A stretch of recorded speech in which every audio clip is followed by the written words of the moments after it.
પાણી પુરવઠા મંત્રી ખેડાના નગરાની મુલાકાતે પહોંચ્યા। પાણી પુરવઠા યોજનાની કામગીરીની સમીક્ષા તેમના દ્વારા કરાઈ। સુવિધાઓના અભાવ અને કામગીરીને લઈ અને મંત્રી દ્વારા ઠપકો અપાયો, જેમાં કુંવરજી બાવળિયાએ અધિકારીઓ અને કોન્ટ્રાક્ટરને ખખડાવી નાખ્યા। માતર, વસુ અને ખેડા તાલુકાના લોકોને શુદ્ધ પીવાનું પાણી મળશે તે પ્રકારનો દાવો પણ તેમણે કર્યો છે।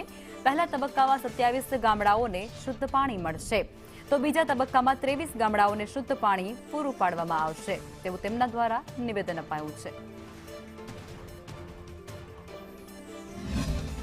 માતર, વસો અને ખેડા આ 3 તાલુકા આ યોજનાનો મૂળ સોર્સ પરિયેજ સિંચાઈ તળાવમાંથી પાણી ઉઠાવીને અહીંયા નગરામાં જ્યાં સંપ અને WTP એટલે ટ્રીટમેન્ટ પ્લાન્ટનું કામ ચાલી રહ્યું છે ત્યાં આવશે।